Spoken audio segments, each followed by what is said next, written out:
Chronicle 2020.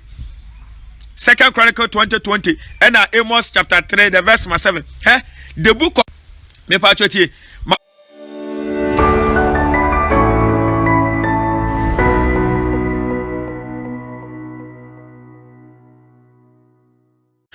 My main clarify sir assembly. Amanfo busam say what is the meaning of the gospel must go? Edna TV stations, radio stations me and a frame me. What is the meaning of the gospel must go? The gospel must go.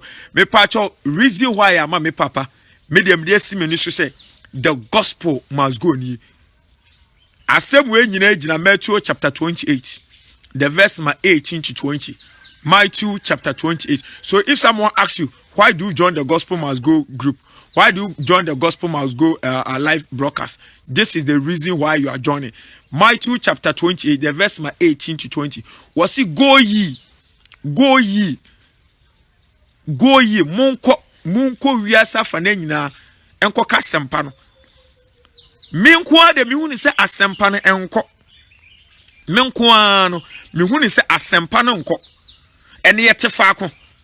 Yeni asofofo ne yete faako. Yeni asempakafo ne yete faako. Yeni adifo ne yete faako. Yeni akyerkyerefo ne yete faako.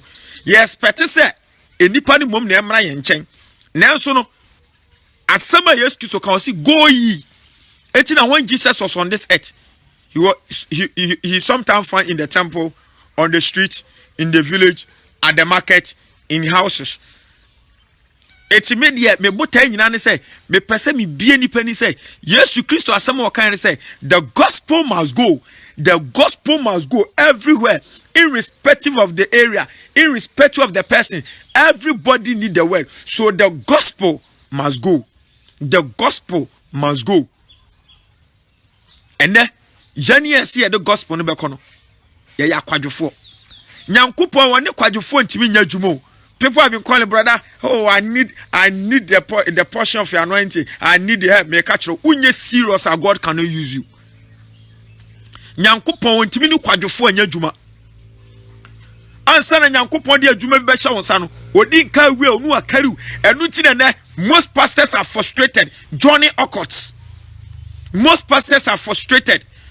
Now doing the work with their own conscience. Abraham Shebeka say common sense. Now the Spirit of God does not reign the church anymore. Because we don't avail ourselves. We are not ready. We are not ready to do the work. Yani ready. Access of na efe. Eni ye wura bi. What trans asafunu mache, what transoli mache. Ena your friend say empanifo ni nyina wuo. Eni ye di position amount. Senka ena asofofo wo wiase eni ma me papa mo djuma. Can the gospel go? It's me botai said the gospel must go. The gospel must go. And almost so many more person the power, the knowledge, the wisdom in you. The power, the knowledge, the wisdom. Okay, Romans chapter 10, the verse 2 to 3. Romans chapter 10, the verse 2 to 3. Some people have the zeal to do the work of God, but the power, the knowledge, the wisdom in you. What she said, yeah, I saw for the Dakamu, what she said, I saw for TV, so what she said, the Ghana for what, then when you're zone, oh, media stuff for the MFA, said the brother, he say, said the mind, ye, Asian coming, said the or software, ye, Miss Made. The person has the zeal, teach you, or more opportunity to call outside Ghana.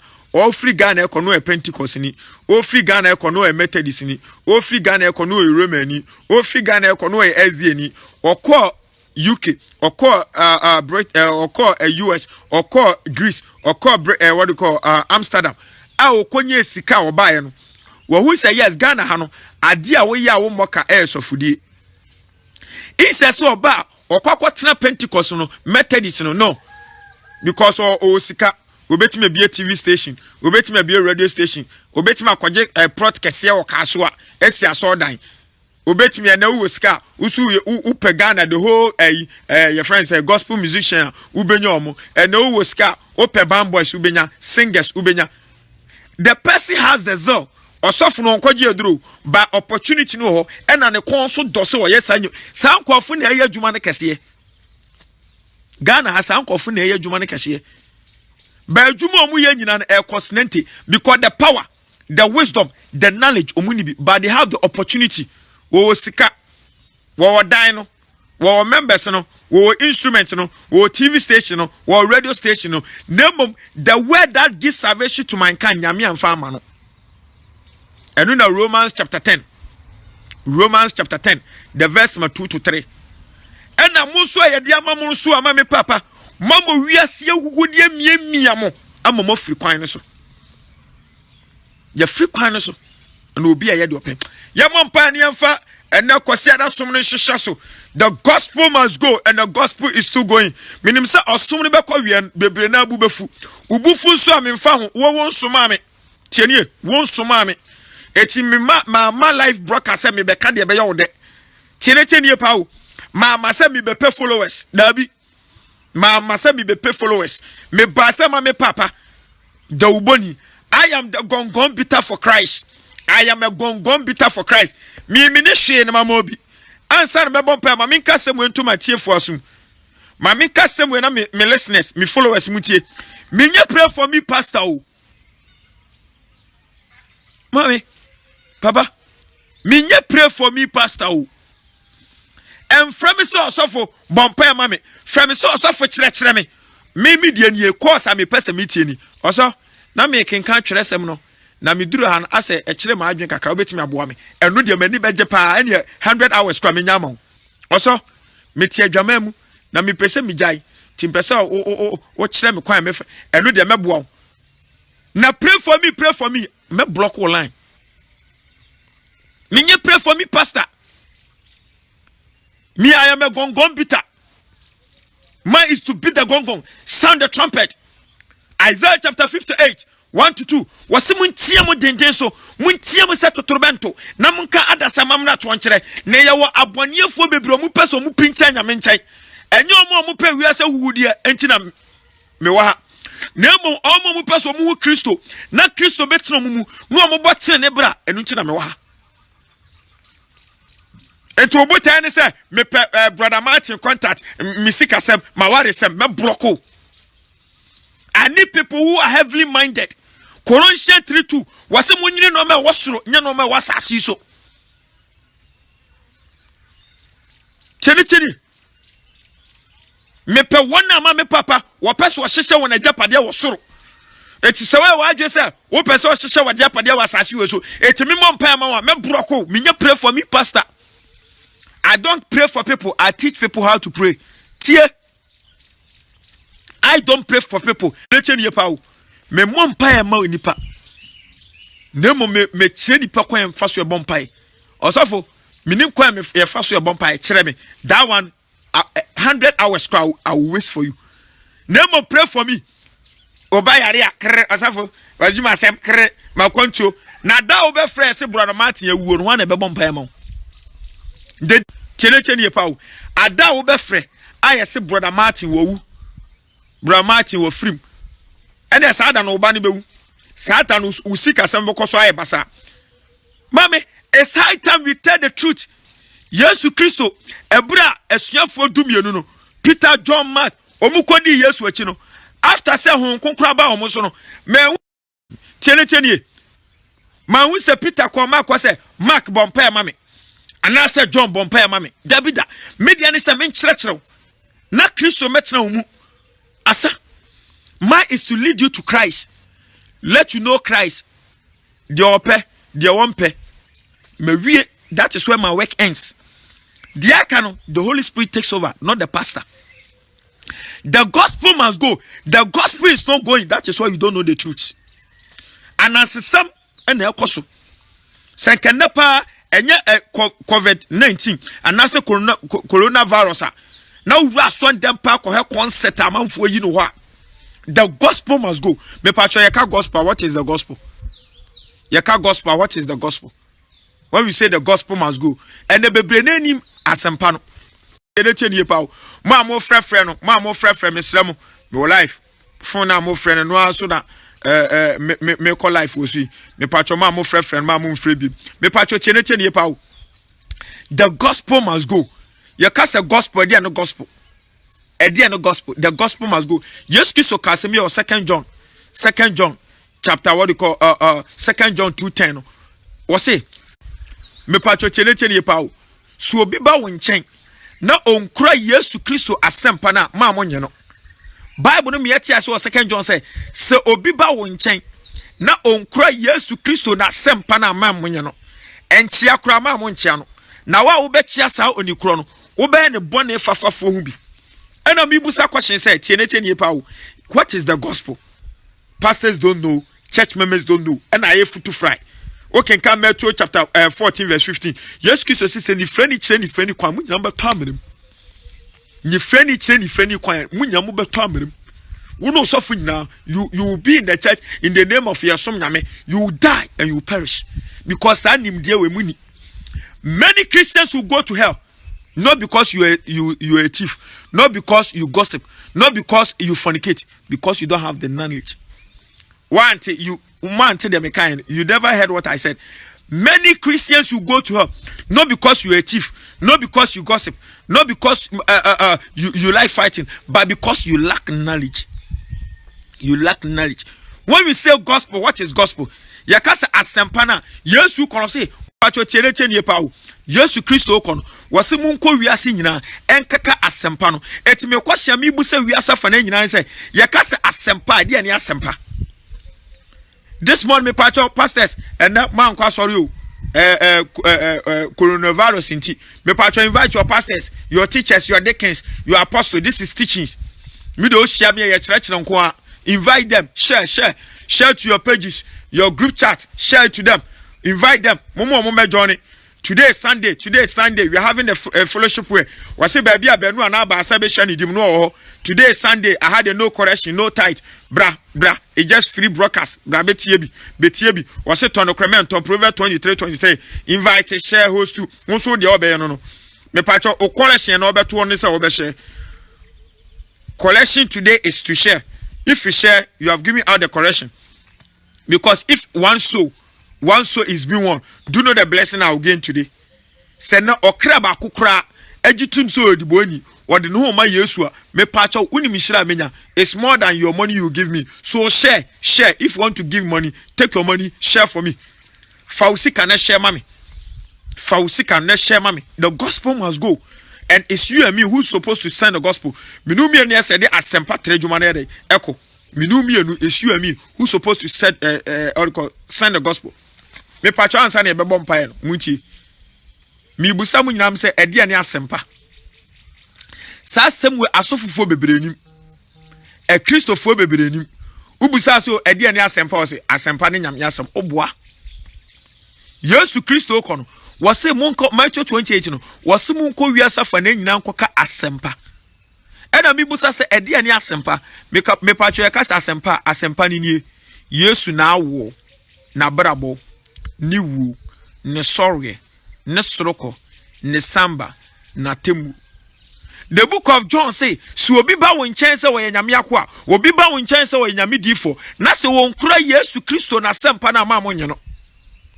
And even common greeting, the Bible says you shouldn't greet that person because the person doesn't hold the doctrine of Christ or the teachings of Christ. And I'm asking, say, a dear ne asempa. Share, Mamen Casimir, you are asempa, you win some hunu, you win some who, you want an asem, you want answer some, you won't quasi asem. Want it, Mamin Sisubi, you are asempa, you win some hunu, you win some who, you want an asem. Ya wanansesem ene yesa won kwase asem ba Yesu chusu baako wose yenkoka asempa emse wante. What is asempa? Ede ne gospel no. The gospel is all about the birth of Christ, the lifestyle of Christ, the death of Christ, the resurrection of Christ, the second coming of Christ. Asa yeka asempa na Yesu na wo na brabo ni wu ne sorry ne soroko ne samba na temu asa etu obi so yosofo no ba nche brother me resunsun wi ase me hu se skeleton bi di wachi wo beti me bonasum hwenasum skeleton di machi a me mfa ho media ne se ma me Christ se Yesu timi mu a skeleton obedi machi 1000 years ontimi nya me hwe because the team no eso sin skeleton no nanso enda asofofo aba skeleton ni mom ene ye be ka kire wo na ye di hu aka ho se bia obeto oil obeto sticker ene na asempa na kadem tini asempa na kadem ene maame me resu nsum wiase me hu se yaje wa wo de akohye edua bi nkom osofofo na koyima no kwasicha sema akwa concept nkwa concept ene asonde am ho no adane your friend say ebisabia akonfo bia tini etima me papa sabra bra na nyame tie nsufre no oyi sa yare boni ifiri so na wo sa kwotran osofo na ase na wo to anansesama dwane free ho walk out ene Sunday bi TV station he anansesam kwa ne yato no so anansesam kwa Yesu so si yankoka sempa enam samunim asempa ni ntino eti na motewa mutie anansesam no eti afiri ne kura show tirim se asempa no eye Yesu na awo na brabo ni wuo ne sore ne soroko ne samba na temuo asa if it's not about Christ then it's a story. Senye emfa Yesu ho a ni wuo ho a ne sore ho a ne soroko ho a ne samba ho a na temuo ho a me pacho frio walk out that building walk out and so be because over 1,000 years you will die and go to hell. I'm serious. You will die and go to hell. This is the time, mama and papa. When this coronavirus is over, hey, Ghana so full. So you should prepare. Because yes, you are prepared. You are prepared pa. You say 2020, you be boot to boot. Wicked people. And yamuna 2019 31st no mukoja son them. This year is a year of prosperity. This year enwe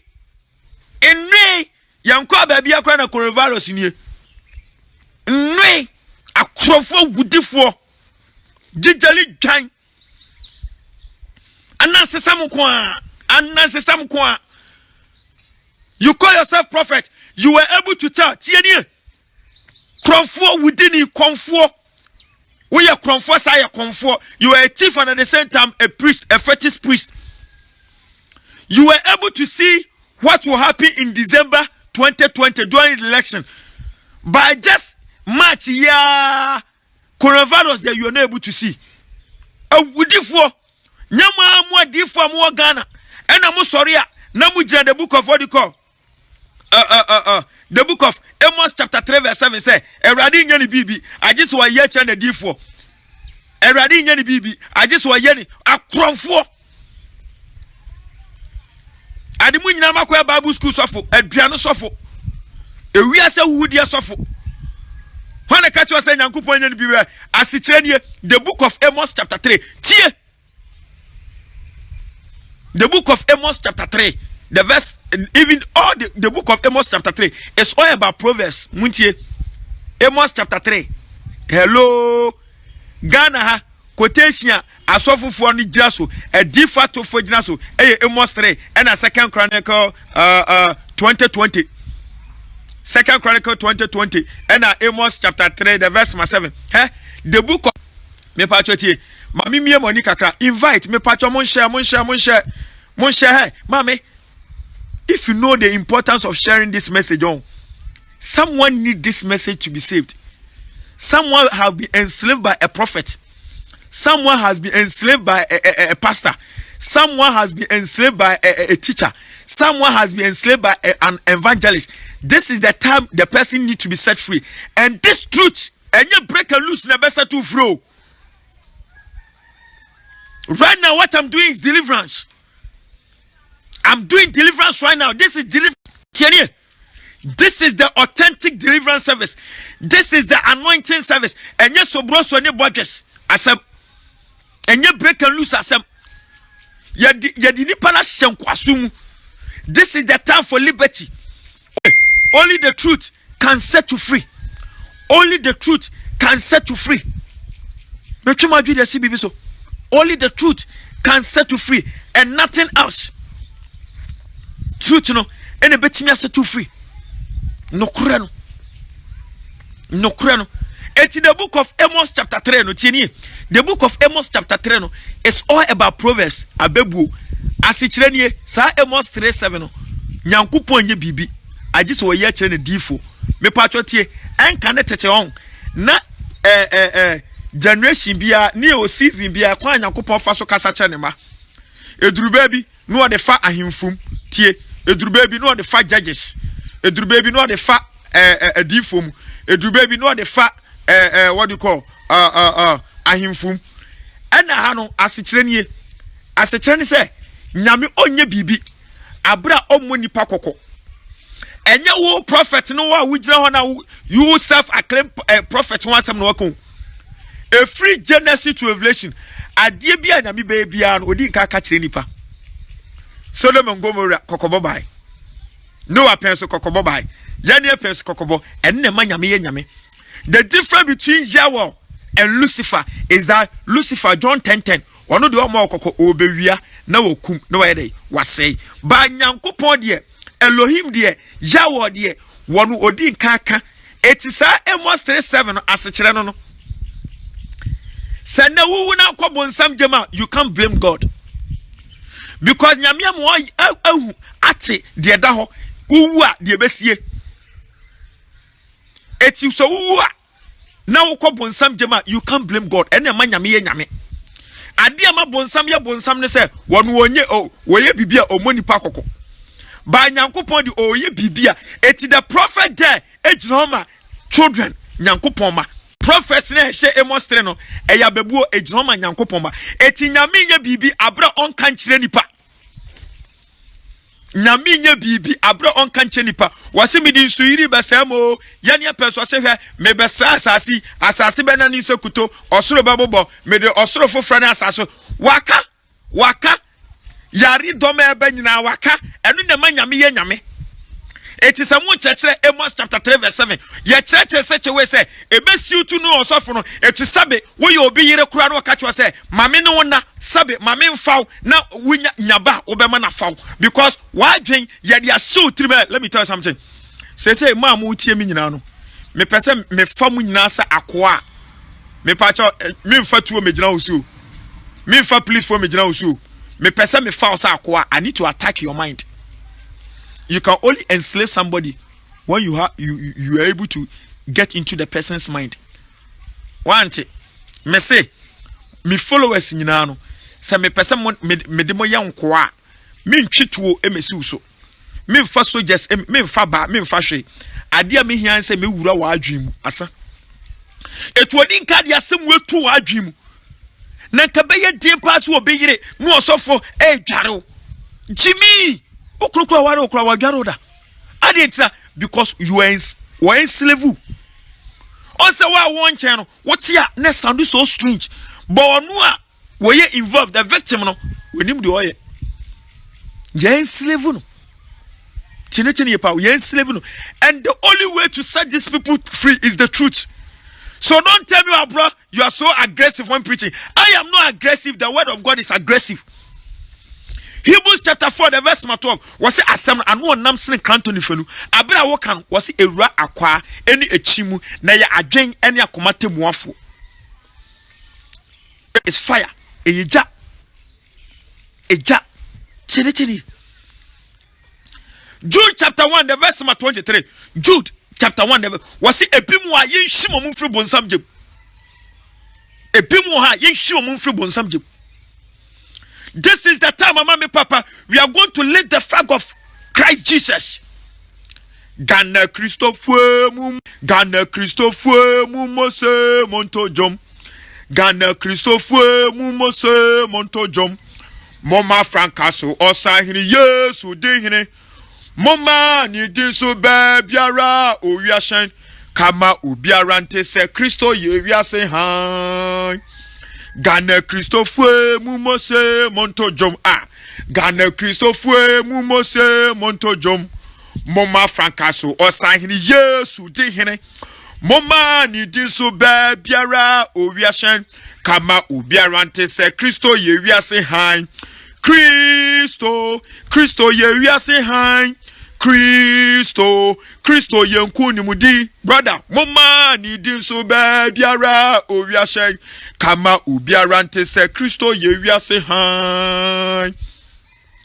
Ebra so si ye pagya di Yesu. Ye me wiase fa na nyina hu enkwa no. Ye me wiase fa na nyina ehu light no. But if you don't speak, if I don't speak, who hear? Romans 10:14. Romans chapter 10 verse 14. Was say ebeye day ena nyankopon be fredi onyini. Ebeye day ena de onyi nyankopon asem die no. Wate nyame asem. Na se asem pakafo ni wa. If you don't go out to evangelize, if I don't go out to evangelize, how would the souls be won? Jesus is the winner man, the winner man, the winner man. Jesus is the winner man. Jesus win when souls are not being saved. Yay! You are in the building singing Jesus is the winner man. How can Jesus win when souls are not being saved? Jesus will only win when we dedicate our life, our time, our wealth, our health. Let's go out in our numbers. Let's go out in our numbers. Let's sound the trumpet. Your mom, hey, let me tell you something. Also, brother, sister, ma, and you be an ebenya nkwan. Tienye, and you be an ebenya nkwan. Obi tie me, hey, opa chichirimbo Yesu na ho, obeka na adwane. Obi tie me, opa Bible no nsem nyina yam fashion no, okwakoja ne na to ogu. Nanso no ma me papa Nyankopon nwan bi wa abonten Yesu Kristo kono wose enwan ni bi gubuo nachi enti me hye obi bia obegye me Christ adi se a obeka nwanko ni se onko frɛ ni nwan no ogina kire no ekwa be so na be frɛ enwan no ma me papa whenever you speak the sheep will hear the voice enya me na me ka se be di machi no every day you have been calling me enya me na me ka se frɛ me. What is a wura bi kasa? Me, I'm just a gongon bita. Me a gongon bita. Eti ohine no ade asem ne ba me no. Wo yo wura. Enu to every blessed day. You feel say no. What message is the gongon bita bringing? Gongon bita, hey, we need a message from the Most High. Gongon bita, come and sound the gongon. Our ears are itching. Gongon bita, we are hungry. Bring us the food, the spiritual food. Jeremiah chapter 15 verse 16. Was say aduane okra ni die no. The word of God. The word of God. Let us go out in our numbers. Let us go. This is the time, mommy. This don't stay in the house. Hey, ain't na me pesa anyum too. Why the souls of men are dying and them are stuck off. And you, mommy, papa. And what's as you so I'm two and mommy, papa. Na many Japan no. Was it? Have the voice of Jesus calling, who will go and work today? Feel the white, the harvest waiting, who will bear the shapes away? Loud and long the master calleth, rich reward he offers free. Who answer gladly saying, here am I, oh Lord send me. If you can not cross the ocean and the high till land exploit, you can find the heart in nearer. You can help them at your door. If you cannot speak like angels, if you can not preach like Paul, you can tell the love of Jesus. You can say, while the souls of men are dying and them are stuck up for you, let not hear you idle saying, there is nothing you can do. Glad it is the task he gives you. Let his work your pressure be. Answer quick Cry when he calls. Here am I. Oh Lord, send me. Test standard in every day. But say, if you can not be the watchman, standing high on Zion wall, pointing out the path to heaven, offering life and peace to all. With your prayers and your bounties, you can do what heaven demands. You can be like faithful Aaron, holding up the prophet's hand. First standard. While the souls of men are dying, and them are stuck up for you, brother. Let not hear you idle saying, there is nothing you can do. I say, gravitate the task he gives you. Let his work your pressure be. Answer quick when he call us. Here am I. Oh Lord, send me. Oh, was it if you cannot speak like angels, if you cannot preach like Paul, you can only tell people about the love of Jesus. And I no pay. We share you be a brother. Yes, you do. Nyame do. Obeka sa denta. Also, you're born into obewu maye. Now, ne yam so sheshimaye. Ezekiel 33, the verse 11. Was odibo eni wu anya ne fe. Krono amebo, edwama amebo, konkonsa amidie, ewudi amidie nyina nchi no. Odome enti brother, jinidi na pem ka obone no de becho. Simple. Tell people about the love of Jesus. Let people know who Jesus is. Ya mom pioneer share and now addition share. Me pacho ubeti wa join ya bomodin so obe share mame. You can also host it on your pages. The ATN no pay, I have to be in the farm. The ATN no pay me person minimum edi nyankopon komo me dia aduane ne bre mansa na makọ afuomu eni. On say because of the situation the world is going through and no obi a hye wo hye so two things. Either so obe TV or better ubedidi anane phone. So this is an opportunity to reach the unreached. Ebi anipa no kra no o scroll through the phone. But say oba come across the message. Oba na adwi se otie na mnim se asem na ankasa no eye nkwa no honhom. Enti honhom na wa asem no mu ebe twe nipa no na ogie aye ne dia. Ye bompa ye ne hye ne nkoma hye. Afini eye ba na dusua so we enka ne yes ye fa no komoji. Ma motene kra se dan. So what now crash that? Satam na light ni ho black and white. Oh hop sa yes say omo mu yisini naba. Satam commando ni afre bibi Jackson so no commando any ade we so uko hebi. Wo hwe na omo di movie efe omo di movie efe shema mo hwe na obo so omo dum no. Obi ampie comedies no. Eti movie na omo de be comedies na efe. Eti wu pie no. Ene o ma mi sika kra kwa wia. Ede akotua kohwebi eti de ba nyina ye komojis ye bompa na ye mfa na adusua no enhyehyɛ so me ba chawo ba bibia wo bia no ahobrahye so wutwi ka bomodin se nkata wani na emo o hyede ma fa koma ne adwen no edi empabo yachi wa wo hyira obi ntome ndome odome so obi ntimi nhyira ubo wo ntu be kan wo hwe ne nansa so sorry o sorry a wan kata as far as so o sakọ wahime o share baso bebe bi na emo o manu so oguama o beba ne sanwinade wa wo chiri boni na nsu ye boni aduru ebra so so kasa kire oma miye nipa ugya me ameka de nipa pe o kirekirefo pe ne wonkonkure mo akwaba wa kasa fisum so be kirekire oma o pe na anyo yepe yowu we na misra wa hobrahye mu e wo ina agyenkwa ya shoa ha mashak ne di mu ntino amen twedi ampa nyankopon hira no onyo ka hye me pacho baby aduru fa pen fa bible. Take your pen, take your Bible, take your jotter. Me pacho ye besua de fa pen. I want you to put something down. Please.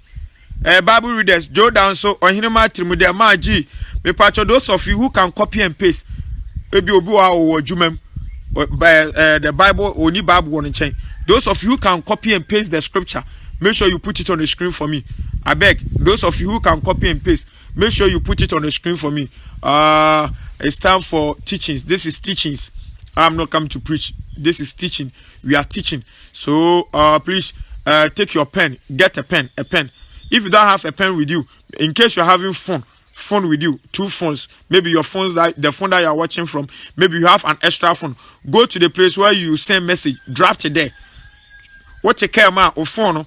commercial side ne draft baby how they try I love you no me patcho draft to the mama ade hia me pa follower mani gye no ho pa ayi obi a ote asem na otwere after the broadcast no akohwe se etesana. I encourage every listener of mine say don't believe in any word that I say till you make your own search.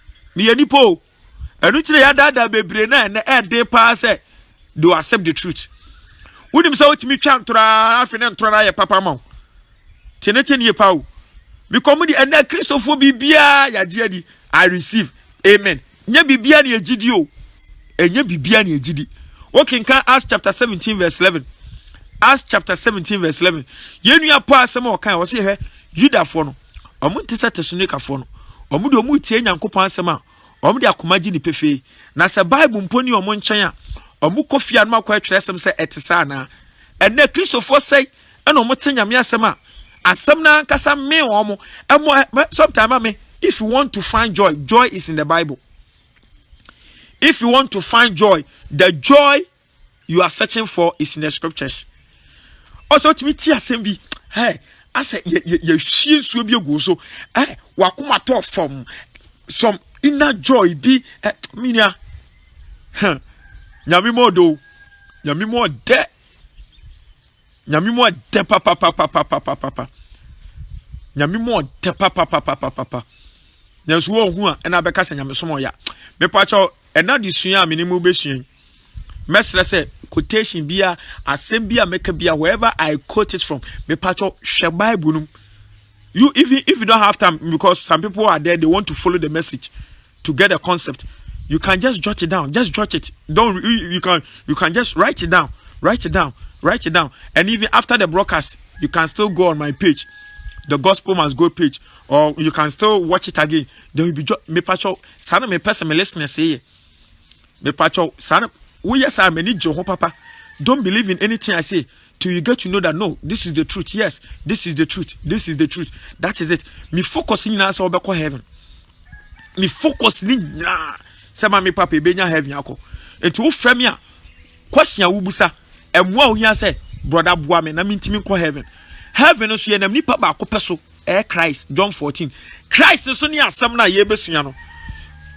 So yesu muye memfa no nia gro. So yesu muye no be kwama wo. Fa wo to ne so onyu shamoda. Oka me pacho enna disua ye besua no. Mi ankasa me de atoso se asafu mienu no. Asafu mienu no. The two churches. Asafu mienu no. The two churches and only addition ye besua. The two churches. Asafu mienu no. The two churches. That is addition. The two churches. Me pacho yawa asafu mienu ena wasa asu yesu. Asafu ne mienu. Yawa nsamanfo asafu. Ene yawa no kware asafu. No kware ni drama Christ. And samanfo no drama Lucifer, Satan. We have two types of churches on this earth. We have the Church of Christ and the Church of Ghost. Me pacho mama for those who people are calling, don't call please. Me pacho, we have the Church of Christ and we have the Church of Ghost. The Church of Christ are the bride of Christ, and the Church of Ghost is the church for Satan. Nevertheless, when you read the book of Revelation chapter 12, the verse 12. So I can count Revelation chapter 12 verse 12 now. Bible me etia. We can count Revelation chapter 12 the verse 12 now. Bible me etia asemi. We say osoro asumdwe tienete ne pa o. Osoro asumdwe nka mo. Asase ne apumu nue. Efrisa motamfo bonsam wato am. Wonim se ne bra ka yetia. Right from day one. Lucifer lusu ni position no. Mame papa enye nyame na de ne ba asase so. Nyame tu ni free heaven. Ya wa asase bebre wo ho. According to Bible no. Nyame abobo asase bebre ene wo. Nyame obodi yehu ni die yehu. Lucifer chose to be here. Not God who gave Lucifer this earth. He chose to be here. Tieni. And to obey, Lucifer wanted to be like me. Lucifer wanted to be like you. Hey, mommy, you're so expensive. And my bonny and foul. Apart from me, no. All the creation, both physical and spiritual, a being one yami born is in su and in a sesso. Apart from Nipa, a body being one yami born is in su and in a sesso. Eti Lucifer 90 yemun. And Obewu say, ah, it is an yametia. One of them frama and I and one need Oja. And no home, and no honam. Aya body away. Dabida. Eti eho. And I'm so ye Lucifer. Now must wash and mantino. Boneno e pali wonimu. E one oye envy nipa. Washe tibia nipa wom. No akai tibia first no wom. She edi among the angels. One of the beautiful angels was Lucifer. Okay, kan Ezekiel. Shanoma nyame de bo no. Nyame sheda nwene Lucifer. Nyame wo hye otonobo ase nwene no. Won nwene ni ye. Ba Lucifer nwene mu nyina no. Wontimi mfa no hontoto me. Me pacha wa wutie me no. Lucifer ntimi mfa no hontoto. Chenete ye pawo. Me ameka say Lucifer, no angel on earth in above can compare himself to us. Etiahona Lucifer said no. Any nipa me fa kon bia so. Se me dia bomedia me ma won so diabo. Sadia o te Nyankopon se tua wo soro no. We na adwe se said wo be nipa dia obema nipa be ka no ho na tua te dom no ya doso because we nya 1/3 of the angels. 1/3 pe se nyame abofo no tienie nyame abofo no eye 10. Lucifer out of 10 Lucifer enya 2.5. It when I just said no be nipa ka no ho na nipa be support na ne rebellion no emu be yedu and starting with Adam and Eve no. It right from creation no Lucifer try every means and way say adie bia nyame be bia no obe counterfeit. Adie bia nyame be bia no obe counterfeit. Adie bia nyame be bia no obe counterfeit. Lucifer ni huru mu ni nyansa mu no wani mu se baabi anipa ebe wura a benya dan kwa no eho ene ono so obe attacking the most. That is the building called the church. Wodinka attack the spiritual church. Lucifer baabi o attack nyame asori dan by then no na Nyankopon ete Adam and Eve ene o attack e and what the about physical one, no, the building called the church. It's a sassy way, so no, baby, a do quasiada woko, a drew me da woko, a do fiada wokono, ya wanyame dia ho, and your bon sam dioho, and none of peminumi no ye besuya. 85 chira concron, nefro chiredia, nefro crata, nechire bibi to her mammy. It is a bra. Nasa coronavirus, Yaminam no mobro hunso. Eji ewiase fruma meslow hweye na wan kotena ensamanfo asafu obi babusa kwachi se broda maye dan na mehu se we ye ensamanfo asafu anase we ye Kristo asafu enu nti na me se fa pen fa Bible ne fa book fra onua bi na onua bi nso fra onua bi na onua bi nso fra onua bi na ye nyina ye nsua de e ya de sua ne yesua me pa chaw edan na ye fra ni hia dan no ehu hia tienie edan no a ye fra ni hia dan no ehu hia so obi ka chaw se edan a ye si a ye hiem sua nyame asem a ye fra na asori dan no ehu hia no oboa adenti na me kasa me ye farmer me ye moa esa ye kuya me ye kuya no sa ye emoa ka ho. I'm into farming. I rear animals, I cultivate plants. Crop I'm into vegetation, I'm into animal farming. se bia me kona me koto odwan me kona me koto odwan na me de ni befia ada na me nya odwan no onenam makoto odwan no ade ebedi nka ba mitrim se ma me mbo ebuo bi na me fa odwan ne adai entum eti me bubo buo na wi a se ada me ye video afa me farms no me update team baby a farms no dru de eti a me twa sa no man nyina ban se me pese me motivate the youth se at least se ukura kumapa ukura dwenpa ade bia odo nsa besom bia nya me be hira so se bia youth no they will not involve themselves in this lotto scamming sakawa and others. People need to be motivated ubuha onya sa inspiration words na encourage no and me wo about enipa be say 360 because me chere to enipa 360 and adwuma me ye na okrasia no obu nyina so ye bi. I have visited them. Some of them me koho me kofa aho kochiro munye we through the video. That video ma mota receiving me WhatsApp video no sa video bi na me ye me kire me nkokọ me nkrantie me nwan me mponche me krokoko me double me a confirm ni ade no a motivate nipa bebre amene amene ka se nhira nka nyame me woni pa 360 ene omunsu ye the same thing chenecheni ye pa omu ye the same thing eti me de besi ya addition so say me koye na me koto enwan no oba ema mienu be ma ba kono me bae na me bebubo ebuo me ka dia besusu ade abesusu say edan na yesie no tienie edan no a yesie no a ye friend shiada ehu hia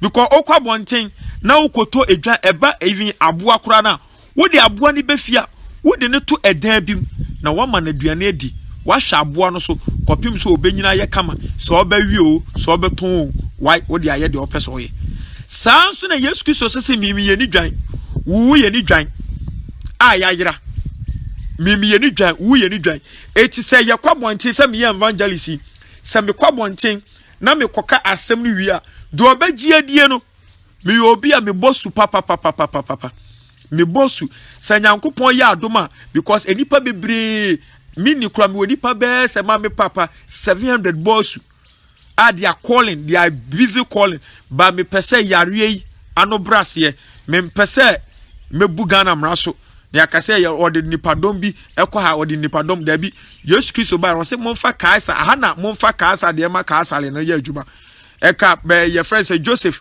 any Mary nkasa omoko it was census omoko am ya kekan no eduru ba bi ama me papa yemfa omani mu mra no we entia nyame asem entimi muso ka ade etia nyame asem de akamebu so ba we entia nyame asem etimi nua seminama me ka sempai ekurase ha ba bi am we ekurase am yi my baptism ba bi yekobo su no na network ne nye enka me de ba life e ma mu hu bi baby a meko bia me ko Koforidua me ye baptism Accra me ye baptism baby a meko bia it after the baptism I see brother what next the next thing is esodi omugubu aha na Ghana any wiasa fa na nyina ye wo problem no enu obi evangelist ubo so no abubobuo no na waka me part evangelist wa fail enye madwuma eno nka me ho the confusion the misleading koso Kristo sum nyina yene asempakafo no yene asofofo no yene adifo no ye pese minkuminya me na mabre ene maboaboa doma no ebasa na edom no the little sheep no nyae no adani ni kokofu is wrong me pacho in our subsequent teaching no I will teach you the downfall where the church has fallen. That fivefold ministry no Paul kind of 1 Corinthians 12 no the teacher, the pastor, the shepherd, the prophet, the evangelist. Yenjina no we are supposed to be in one building. And obi so edi for no atene ho. Obi so esampaka ni no atene de no hye ho. Nyankopon no this fivefold ministry me pacho in the Old Testament 4 living creatures enya 5 4 yenu Paul say 5 for ministry By Bible no me say in the Old Testament say eye 4. Atiase 4 by 9. Atiase 4 by 9. Eti evangelist and apostle omoye baako. Me pa cho ma hia me wura other teachings mo. Me person ke go straight to and then let me brief you. Yeah, I'll get time to teach you that. Atiase 4 by 9 no. Ye wo lion, ye wo calf, ye wo man, and ye wo frying eagle. Me pa cho eye 4 by you Paul and 5. Meaning say evangelist and apostle omunyina omakraboa baako lion jata. Evangelist and apostle baako. Etinke beka say evangelist, apostle, teacher, pastor, prophet. Eti evangelist and apostle omakraboa jata. Lion jata lion. Ena teacher no. Teacher bi akraboa man. Okay, can Revelation chapter 4 verse 7. Ubehu no ho. Me pa cho betima tro quotation no. Revelation chapter 4 verse 7. Okay, can 6 to 8 krana Revelation 4 6 to 8. Ubehu ho. Eti yenua Paul be kan Corinthians say 5 living 5 ministry. By 4 living creatures na. Wherever the church of Christ is, these 4 living creatures are there to perfect the church. They are there to perfect the church. Yeka church, the church is me. The church is you. Wa wo hwe me anopai. You are the church. Me and make say I am the church. So I need these 4 living creatures. Yenua Paul kind of 5-4 ministry no. You need them around you. All of them are supposed to be in one building. Chenye, the pastor, the prophet, the shepherd, the evangelist, the apostle, all these people are supposed to be in one building. The entiama bonsamenya kwan ewura mu no. Ene oy evangelist no atia sorry onko ba bia biem. Chese wona abre ni wanya no ote ho. Enya wadwuma o. Ha mami kase bi cho. Nyame on oye nyame o. Se nyame ka cho se do ha. Na wo ba bia wo do no. E bia wo ho no edua kese enkase. Obi su do ba bi eye friend say adankomok. Mun madankomok. Ma mo tena krasedam. Ye frengura bi adankomok. Embre pa. Bia me evangelist. Baby anyame de ma me se me no enkase wo ho. Edua kese gise me de chainsaw machine eni ade. Obi su ye prophet. Bia ne de na ye friend say what do you call adankomok. Obi ye pastor. Bia ne de champon. Se me evangelist. Mi ja me de na ho enkase ne enua kese wo.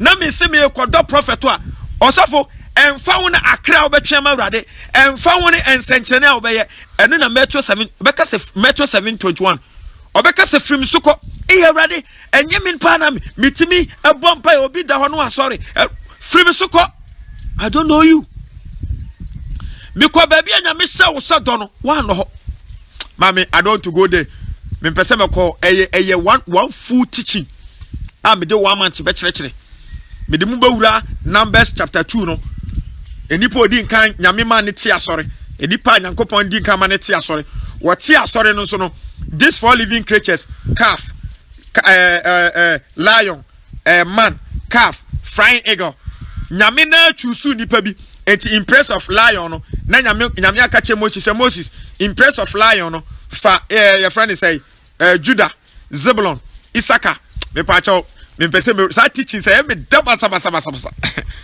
eye me daba saba me bompa che nyankopon say metimi a kire san kire wi because say ye fan say bia me wo be say 18,000 followers now 18,000 nipa 18,000 munyina mo tini kure ya imagine what to happen. Just 12 people was able to turn the whole world.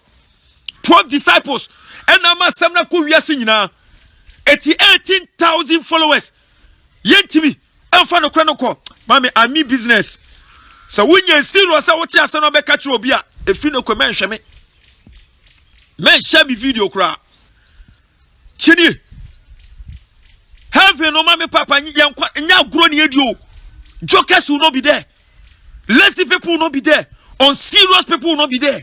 Serious for the alcohol. Heaven kwa nenye didi anu onom. Enye kwa takashie. Enye maasori amekwa di efe. Maasori air condition. Me safety say no. Matthew 11:12 was see a few small John the Baptist person no yani e pe heavy akono ye kona ni bre so na o mo ni abre no munwie yo de mi ye deda mi ye mi nwie yo mesa fa na ni aden so eni aden che se ekwan e ye hwehwea. The gate is very narrow and billions of people are entering. Eti so wa ma ho anya dia obi di na betwa be wow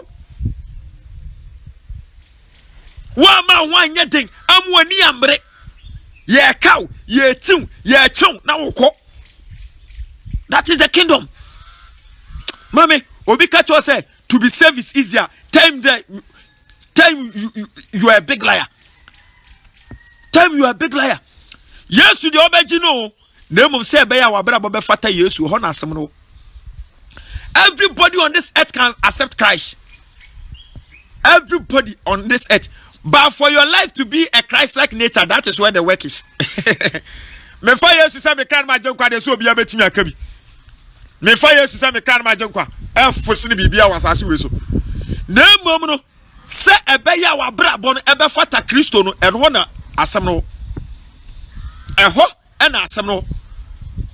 Hwe se wunye obi ahwe ne nipa na bo wasum. Na o ka che se nyame mfa nche no. Eho tini etimi nua yento ayenkomo no so edan no aye fe no asori dan no ehia papa ehia hwa mame nka se mi nkyira mo ehihye nipa bebre tirimu se obetimi atena fie aye pepa nyankwaje obi obeka che bia aboa mame santi su bi ehye nipa bebre tirimu se me de metena fie meye papa meko heaven oboa. The first say atrodi for atron kire and samanfo asafo doesn't give you the audacity, the power to have it in mind say me de metena fie making come me Bible na mako heaven oboa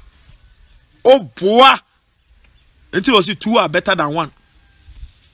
We can the book of Hebrews chapter 10, the verse 25. Bible says, "My nyaya unshia muda." Hey, me pacho, share this video for me. People have this mentality. Bebrena was hadi we wo mutrim. Asafo fa benye. Asari bianye. Atrodi Yesu sokono. Was say atrodi for any atron kire bebre beba. Jesus never said all. Jesus said many. Wanka all. There is difference between all and many. There is difference between all and many. Was it atron chire any atrodi for bebre. Jesus never said all. Meaning say the good ones are there. Mommy papa obi bebu say Hebrews 10:25. And then the Bible say my nyaya hu nhia muda. Why is the Bible saying that?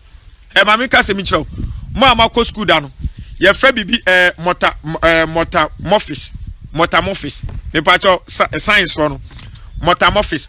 On say hey nan say pa mesra mo agric officers no. We are agric officer, a government worker mesra mo. Momwa me aduro na ye de bo aburo so no. Mado 8 acres of land. Medu aburo. Emua bi omo na dan better fry no. On say wusa. Mame nka ne sa wusa. Emua bi efom wusa. Omo wi aburo no. Aburo no be ko ni nkom nyina o ma hwehwe. Me pacho me pese me di besi metamorphosis no so. On say answer na better fry. On go through a process. Better fry. Afafranto muntie ne ma montie mo twi no. Masa me akani ba. Nyafe na me begina eno. Nyame ni me se me frigana.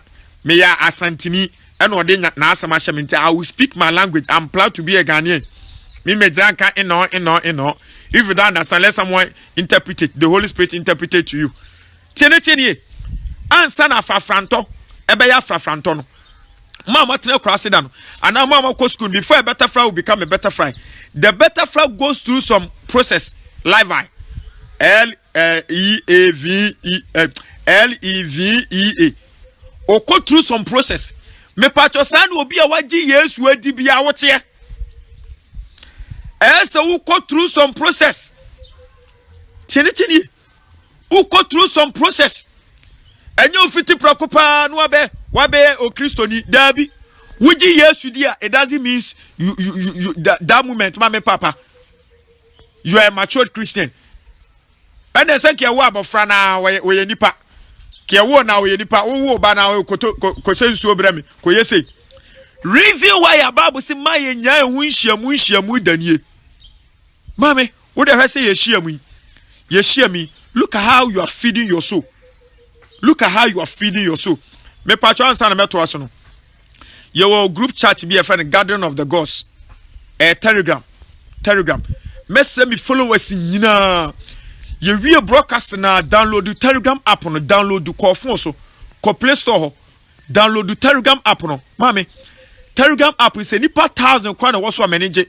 Because Telegram app no me ba Facebook am intimi nkyerɛkyerɛ. Aha wontimi musa question. WhatsApp video me mo obi kan video me ye bro 10 minutes am intimi send it. 10 minutes pepepe.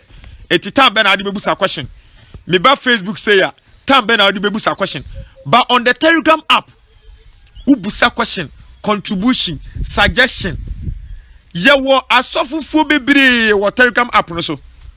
Apostles bebre, evangelists bebre, prophets, original prophets ye mite phone bebre wo. Me patcho come and join. I want all my followers. Enipa 8 me patcho ni diemu. Enipa 18,000 amu follow me nyina. Me srew ahobrase so enyo hye. Na mom se be wo kra benya nkwanti no.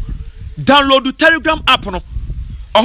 Mame, even if you cannot go to the building called the church and always you're on the Telegram app, you'll be saved. Because we be on Telegram app no so no. So America, so Italy, so German. Say your mom was sure. I will make sure say you are being baptized. After baptism, nothing else. Teachings. It's the year say who join baptism now. You make arrangement for your who join Telegram app now. You make arrangement for your baptism. Huh? Say ya mu sua mame. We have 3 types of baptism. It's a full topic on its own. 3 types of baptism. Baptism enye 2, enye 1, enye 3. Yes, Christ catch Nicodemus. The book of Mami Papa, John chapter 3 say you free ensuo. Any home angu obia. And all kwabo chire bi mo say water bath. It's never water bath.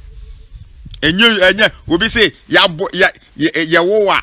When your mother gives birth to you, that is the water bath. No, that is not the water bath. The water bath when you are being deep in a flowing water. You do shell soma and no water bath no. And the spirit bath no. The part of your water bath, the spirit bath, and the persecution judgment. And do be ampe. The third one obi sa subon obi ampe. When you say subon so you will never be perfect in the sight of God. The third baptism, I don't hear churches preaching about it. The third baptism. Also, please invite your pastor. Invite your pastor. Share this video to your pastor. The third baptism, no, I don't hear churches and evangelists and prophets preaching it. You always preach the 2. The third one. Also, yes, John. Any Peter Mbusa, yes, you say, and kia pesa osuro motra yetna won sani faso. Now we tna ha. Yes, ka asembi. Osani de anye na djuma. Crew amenom de mobenom. Esubo e de bomi. Enti what Jesus went through, the pains. Yaw no ofam no obefam bi.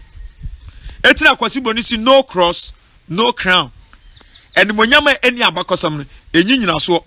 Enti na du ba bia yenua Paul eka che Timothy se wonsu miawani na hunu asempa no yaw. Miawani na hunu asempa no yaw. Yes Christ so be kan Matthew 16:24. Matthew 16:24. Wo se hwe so obi pese odi machi a manempa no ho achi no mfa na asennua. Asennua no, that is the third baptism. Asennua no. Mame, baptism teachings de brutal. Baptism teachings no. Mam what Telegram app no, you be sua ni nyina. Etim see, aha no untimi musa question because Telegram app no, you record, you ask your question after ye ne say dem was on them. Ye praises, ye bompaye, ye tonyom, ye tusoro, ye wi na adesua no. yes no unti bibia you just record brother o can same we say e chere ma adwen timumu kakra then you record then you answer you I will encourage all my followers say wo ko Pentecost uko Roman uko CAC we SDN Bible me eti say de wo dware no we hia dware ebium say wo na so wo horo na wo hia you watching me right now you don't need bathroom you need I just want what is left now is for me to wash your feet. That is why I say join the Telegram app. Just go to your Play Store, go to the Play Store, download Telegram, download it, Telegram. After you have downloaded, you just send me a message. This is my number. Let me put my number before I forget. 0547 400 679. If you have my number on your contact, the moment you download the Telegram and you install, you see say my contact will appear. It's like WhatsApp. It's like automatically the Telegram app will just it will just enter into your contacts. All those people who are on Telegram, the Telegram app will just fetch them. You see them that brother Martin is on Telegram, so and so is on Telegram. Then I'll also see you. Before I will see say you're on the Telegram, unless you have stored my number on your phone. That is how they made the app. The app automatically picks all contacts who are on Telegram to give it to you. So you see say no, brother Martin is on. And I also see you. In the moment I open my Telegram app, I will see all contacts. The new people who are just entered, I will just be sending you the link. God bless you. Etimami Papa, as a Daniel finish than here. Also, Bible say Hebrews chapter 10 verse 25. Wasi mamu nyamu hunshiamuda. Mamu, you shouldn't forsake the gathering of the saints. Why? Because ubeji Yesu dia, you are a baby in Christ. Yawu abofra. Naki yawu wa naka mami jao. O mami wo wa naka jao. Se yawu wa wie.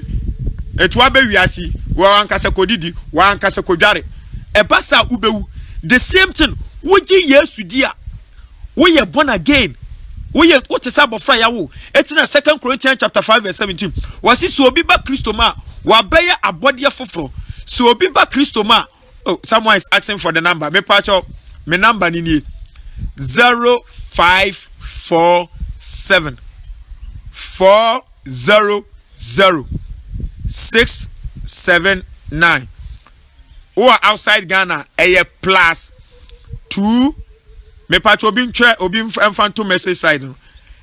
Plus 233 547 400 679 plus 233 547 400 679 chene pa plus 233 547 400 679. Mamu Ghana so 0547 400 679. Yanto aso.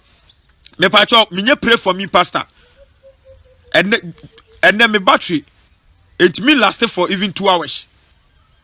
Wo ye ayi kra se ne ye frefre. Wo be pick no. Osafo no mama ye dia mame. Me pese obompa ye mame. Minye supermarket o. And ne ye ni asofo for yama amanfo sa se asore no ho ye psychiatric me be hwe mi shebrib asore no ya ye ni say supermarket o paware abeje o pe ye abeje. So people come to the church when they get the marriage, when they get the money and no omo ma solibie. I'm not a pray for me pastor. Don't call me say pray for me. Muntie nie sa wo de me number mu obi wo share me video mu obi wo share message bia nyame na me so dia band dia mu obi a me pacho. First thing you have to tell the person, when you pray for me, pastor. Tien munsha no so ma me pa. Minye pray for me, pastor. If it's not about the kingdom business, if it's not about heaven, don't call me. If it's not about salvation, don't call me. I don't need you to discuss anything with you. I will intercede for you. But me intercede ya me intercede ya man say, nyame mo na hu na hinie ne trene no. Me empire me boma me followers nyanse ready from money obone ho na bi omoni wo de tene ho from that is the only prayer. Chene priest I did not give the number say call. My phone number na mam say mo frɛ mesrem a that is why I don't want to in my previous na me pese me de me number kura be mu obia but people were requesting, that's why I've been giving to Mr. Menfre. You to church no so. E tu beji Yesu dia wa be ya body foforo. Ya kasa body foforo afe ne yawo. Wa be ya body foforo. Eti said o ma me wo a sebe ye start ma onufu nsuo na ma me papa ye ma onufu nsuo a beduru ba bi no ye se koko mamu abochi ye se latogen sararak ni e de ma no sa na nyame mu no so beji Kristo die pa o beji Kristo dia nyame mu wo so ese etimi ma onufu nsuo me pa cho sa wuji Yesu dia Bible no expect say ese wunyini. When you accept Jesus as your personal savior, that is not enough. You need to grow. Me patcho read your Bible. You call 2 Peter chapter 3. 2 Peter chapter 3, I think the verse number 18. 2 Peter chapter 3 verse 18. 2 Peter chapter 3 verse 18. O Kristo ni biara eso wunyini. Ekwa yen ajen kwa Yesu Kristo adom eni nimdie mu. 2 Peter 3:18. Bible ne hye ubeji Yesu dia. When you accept Jesus as your personal savior, that is not enough. You need to grow. Ese wunyini kwa yen ajen kwa Yesu Kristo na adom eni nimdie mu. Ehi na benya nyame nimdie. Eya ha. Chene ye pawo. Nyankopon mu nimdie no ubenya na ha. Platform yi so. Wase baby abanu anabasa ebe share midimu na oho.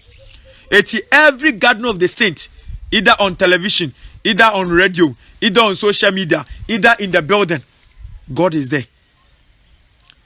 Mami papa, Bible si esi nyini 2 Peter 3:18. Esi nyini ko Yesu Kristo. Why na di nimdia na mama? Don't tell me I don't need a pastor to pastor me. Me, I need a pastor. You need a pastor. Every Christian on this earth needs a pastor. So what ya asasi we so now pedan kwa ma wokra now ni osofo a me ma wudue. Tieni.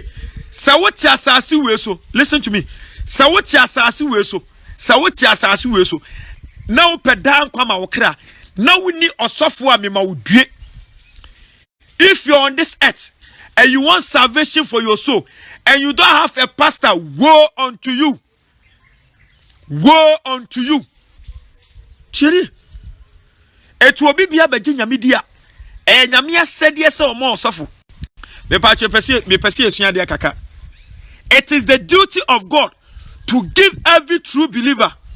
Me battery no kura kolo. Na nsunya course ni. Me pacho semu se broadcast no akate of itself because teachings me nko half kura but the battery is low. Me nko teachings ne half. So when you see the fan, that means we've closed. Me twa ma dwe de si bibi so. Osofo nyame ne dema. God knows that every child of his need a pastor. God nyame wakato wuji nyame di. Listen to me. Wuji nyame di. Wuma bone. Wo transema trene a. Tienie. That moment it is the responsibility of God to give you a pastor. Em say wanti. Said the oswale anyame ma waduane di. O ma wunsuo nom. O ma wonframa no. Sansu na obeje nyankopon di a nyame asede eso o ma osofo. Obi bobu sase ekwan be so na nyame fa so o ma osofo. Me pa cho muntie na muntie ne ye. Wa wodin senkyere ne akochu sosofo. Enegan ha. Obi beka se we ya me sofo a. Osofo we me sofo. Ekwan be so osofo ne yen senkyere ne. Osofo we de wa ben. Minua sofo nyame ne dema. Me pa cho muntwere quotation no. Jeremiah chapter 3 verse 15. Jeremiah chapter 3 verse 15. Jeremiah chapter 3 the verse number 15. Jeremiah 3:15. English ne say King James no say, and I the Lord, one can say you go and search you. And I the Lord will give you pastors from my heart, and they shall feed you. On says 2 Peter 3:18. No, the Bible says that we should grow. Yenyini nko Kristo nimdiemu. Nimdiemu. We should grow. It is for you to grow. No, it is the responsibility of God to give you that pastor who will help you to grow. Chenye, it is the responsibility of God to give you that pastor who will help you to grow into the knowledge of Christ. It who can count the book of Jeremiah chapter 3 verse 15 now. Was say, and I the Lord will give you pastors from my heart, and they shall feed you with the word, knowledge, wisdom, understanding, knowledge, wisdom, understanding. Eh? Media. When you accept Jesus as your personal savior, when you accept Jesus as your personal savior, Nyankopon him say, ade de wa wo hwe me ena no pay ebekọ bonsam gem eye nimdia wunim me ameka say ade de me bekọ bonsam gem eye nimdia minim eti Nyankopon ubegini dia enam so mpeso bekọ bonsam gem ti no no apa osofo a obema wunim dia ubetimi dia escape bonsam gem eti na Hosea chapter 4 verse 6 was a lack of knowledge my people perish. Nanso ena Christopher abano obefa sofo a osofo shenkom osofo maloto number osofo wohuna de mame who can Ecclesiastes chapter 8 verse 4. Ecclesiastes 8:4 was it where the word of a king is, there is power. Ope baby anyame tumi wo ope osofo wo tumi a osofo kire enye de oshenkom. Was it where the word of God is, there is power. Etu po osofo wa ben wopa asori e mo hye no akobia kwa asori ye kire enya asori ye hyenkom enya asori ye break loose ubedie enya asori ye hwehwe wa hintasem ka kire ubedi yesu dia enoma hintaw enya wo dia.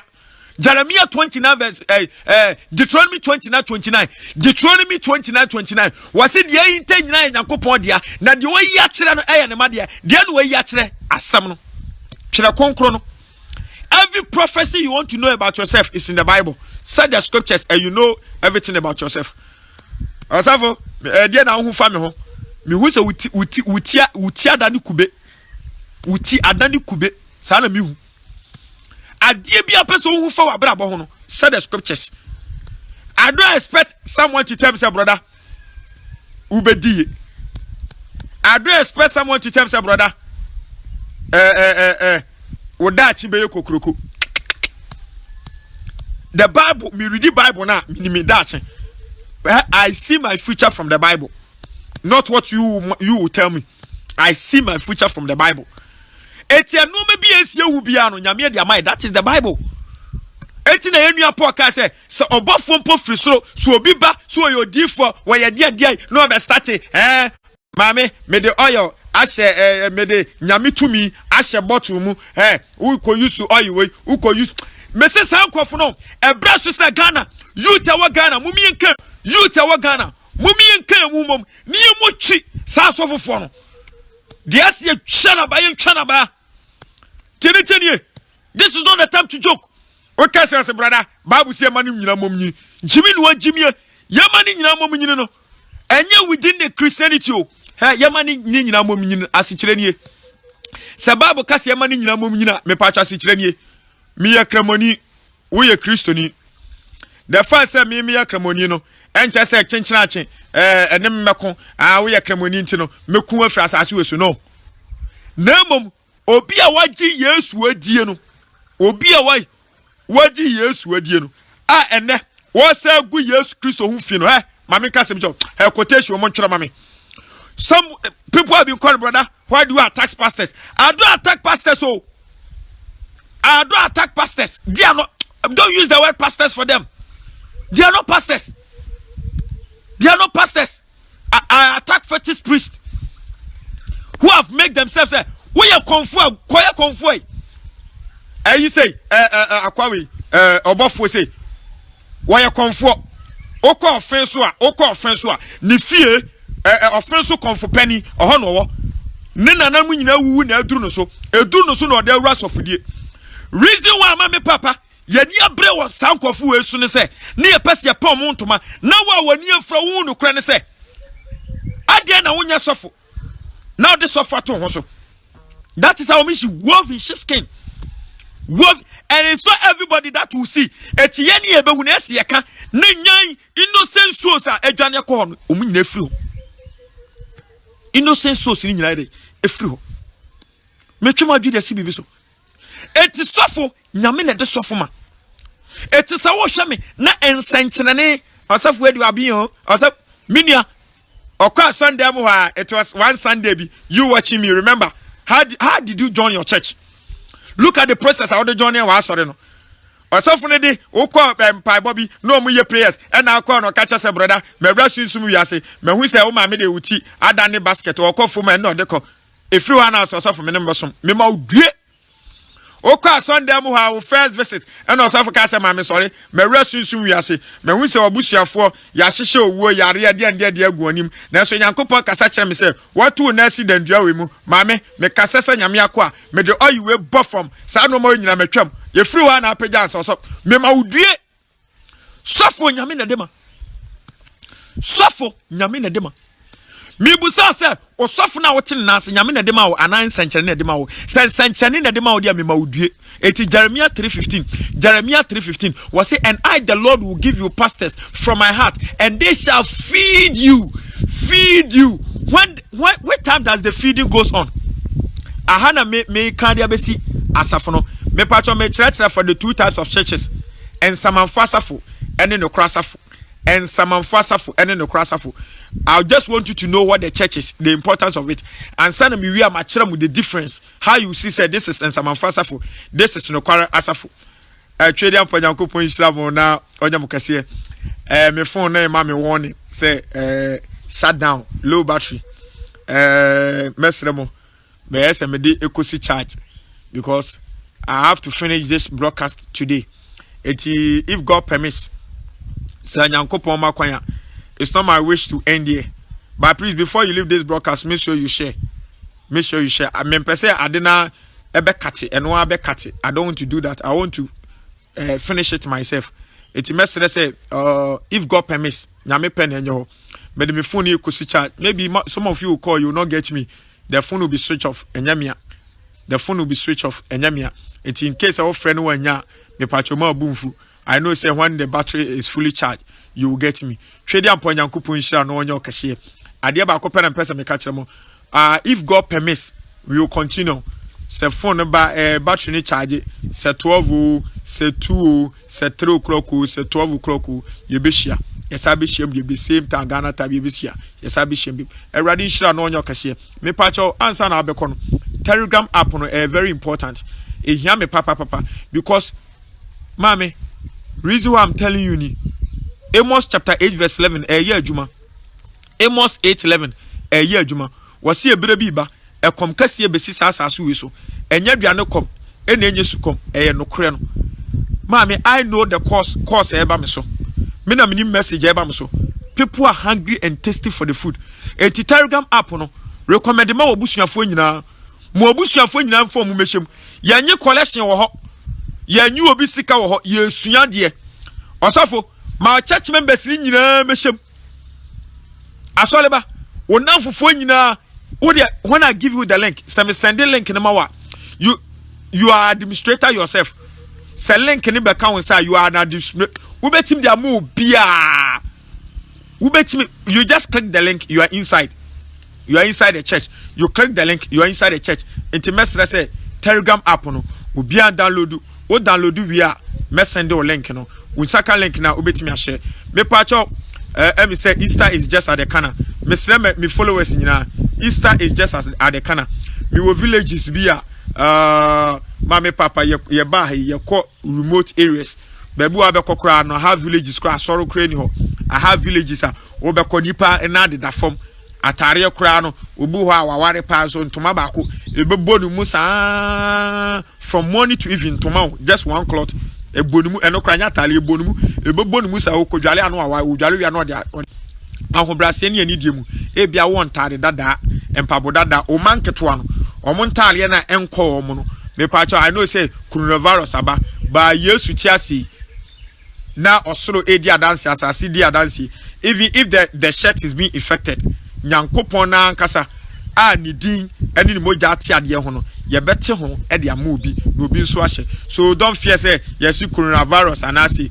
me papa you just bring it say yetimi de sanitizer say it me de nipa timi eye duro timi kio dia nyame wo kio esene me pacho me number no o frame ya baby bia obi me pacho wo de wa anka sa watale na dada don't go and throw it away ha obi nya atale ba akosi kura sha kwafu obi kwafu ma oye barefooted obi kwafu ma atale kura nhya no wo de wo se dada fabra obi ade dada obi ade mo no me pacho don't feel shy atete kura megia mepam atia wo de bremi a mepam ne kama na me de akɔhye mama follow me ache no you know say this is the work I'm doing we ni adwuma me ye and I make my gen so say say baby yes say patakali ahodo ye hu patakali papa minim say mumu bebre most of you ebi mo ship no ma free America Italy na asefo ba when you go to my Facebook or you see them there who call me Facebook or abehu like adoye ye mani pehu but for you to see say mpaboa na me de bae no atale na me de bae no obi nsa aka no ntino na me de ba life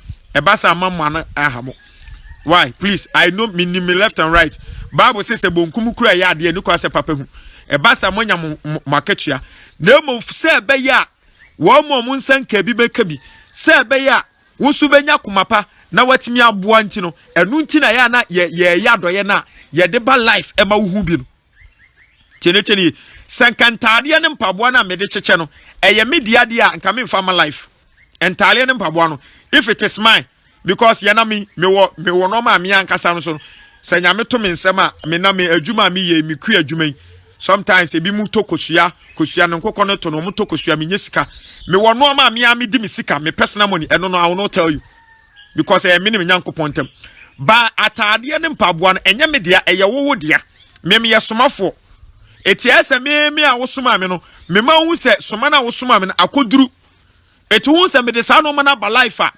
don't misunderstand me anytime bia mo de no man bebe bia no se mpaboa mienu a me ma wiase nyina hu se me nsan ka mpaboa mienu mpaboa mienu no so nyame adaroma ye nya wona e behye eti in case mo de ba na mo hu sa no ma na Mr. Don't be offended or don't say maybe this brother he doesn't know the Bible says this and this and that. That is the reason. Say be next time no oh boa obi a ubenya komapa na wo de abo nipa no. Eti Mr. Mo wo ntade dada mpabo dada evi aduane whatever you want to give out. Me pacho let's put smile on the less privileged. Not only preaching because your boss here the reason why when I get to the village people accept me, people listen to my word and they say we don't just preach, we practice what we preach. We don't just preach, we practice what we preach. So I need the support of all my followers. All my ubetima talk galilunka crowd me pe samana.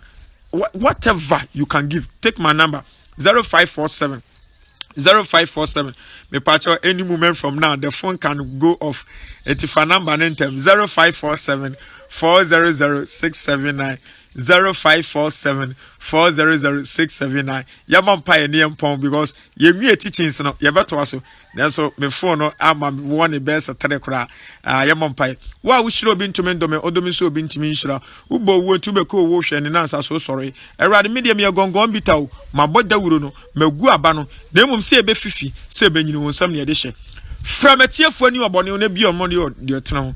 Na so opio ma to sumi na ya nya yiraba. We na mishawa hobrashiemu ewe ni ajenkwa Yesu Kristo Nazareth ni dimu ntino amen. The best pastor on this earth is your Bible and the Holy Spirit.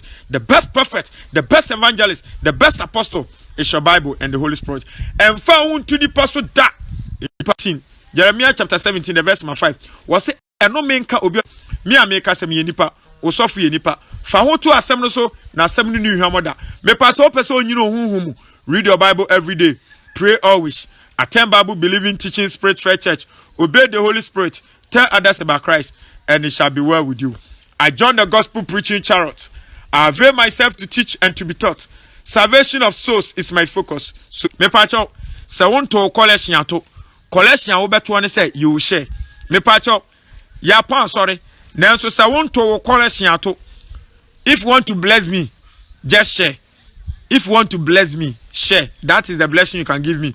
O person to collection, me pacho me collection here. Collection time, please. Share before leaving. Share. O da want me kwani pa bako. Share to your wife. Share to your husband. Share to your son. Share to your daughter. Share to your friend. Collection time, please. Me pacho collection. Share.